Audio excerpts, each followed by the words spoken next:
Vote चोरी हो रहा है बिहार में? SIR 20 वर्ष के बाद हो रहा है। तो पहला सवाल भाई क्यों हो रहा है? आपने कहा कि इलेक्टोरल रोल के शुद्धि के लिए हो रहा है। तो मेरे भाई 1.5 वर्ष पहले इलेक्टोरल रोल से वोट हुआ, जिसमें पार्लियामेंट और मोदी जी का चुनाव हुआ। तो क्या वो इलेक्टोरल रोल शुद्ध नहीं था? आप कह रहे नहीं 1.5 वर्ष में इसमें घुसपैठिए आ गए। तो अगर घुसपैठिए आ गए तो देश में और बिहार में किसकी सरकार है? भाजपा की, नीतीश की सरकार है। तो इसका मतलब कम से कम आप ये मान रहे हैं कि 1.5 वर्ष में बांग्लादेश से, नेपाल से घुसपैठिए आए, बिहार में सेटल हो गए, बिहार में डॉक्यूमेंट बनाया और वोटर लिस्ट में अपना नाम जोड़ लिया। क्योंकि सरकार तो आप ही की है।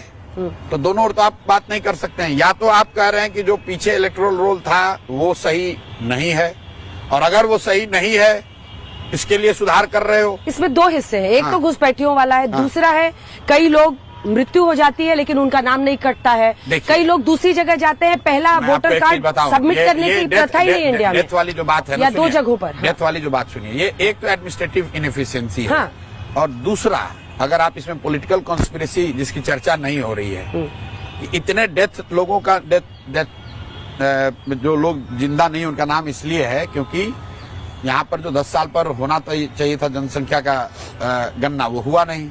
और कोविड के बाद से एक तरह से ये सरकार और व्यवस्था ने डेथ नंबर को सप्रेस करने के लिए इन लोगों को चलो चलते रहने दो वाली बात है। वैसे भी अगर आप 13 करोड़ की आबादी है बिहार में, 8% क्रूड डेथ रेट है, तो 50-60 लाख लोग तो हर साल मरेंगे ही। तो वो तो एक नेचुरल प्रक्रिया में ही वो सुधार हो जाना चाहिए। इसमें कोई साइंटिस्ट बनने की जरूरत नहीं है। वोट चोरी हो रही है कि नहीं हो रही है? वोट चोरी करने का प्रयास हो रहा है। सत्ता में जो लोग रहते हैं वो कोशिश करते हैं कि जो ये शुद्धिकरण का प्रयास है, सारे BLOs को लोग जमीन पे मैनिपुलेट कर रहे हैं। BLO नहीं करता है ना भाई, ये तो सरकारी व्यवस्था है। देखिए BLA सब कहाँ है? पार्टियों वाले जो पूरा प्रयास है वो तो यही शुद्धिकरण के नाम पर किया जा रहा है। लेकिन आपको मालूम है कि जो प्रवासी मजदूर आएगा हमारे खिलाफ वोट देगा तो उसको काट दो, ये मुसलमान है ये हमारे खिलाफ वोट देगा तो इसका नाम काट दो। तो इसलिए मैं कह रहा हूँ कि वोट सरकार और व्यवस्था, इलेक्शन कमिशन मिलके काट रहा है।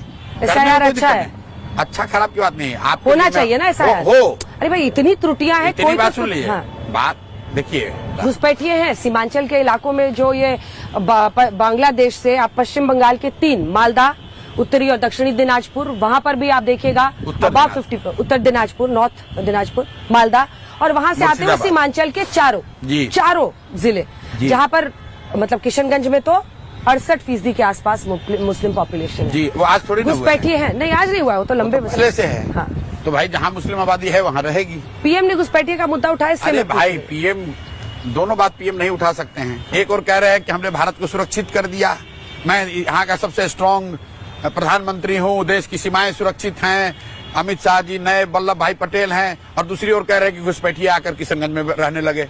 दोनों बात कैसे हो सकती है भैया, ये बता लो। आप पहले ये बता दो कह क्या रहे हैं, कि वो नए वल्लभ भाई पटेल है और कि ऐसे गृह मंत्री है जो कि घुसपैठियों को बिहार में किशनगंज में आने से रोक नहीं पा रहे हैं। गृह मंत्री जी से आपका रहता है अंदर से? नहीं, अरे आप प्रधानमंत्री से पूछ रहे हैं भाई, प्रधानमंत्री आप, गृह मंत्री आप, बिहार में सरकार आपकी, गृह मंत्री की जिम्मेवारी है ना राष्ट्रीय सुरक्षा। लेके सॉफ्ट रहते हैं। अरे सॉफ्ट की बात ही नहीं है। चिराग जी ही रास्ता बनेंगे मुझे लगता है NDA में, अगर जाना होगा आपको बाद में। किसको? बाद में प्रशांत किशोर को NDA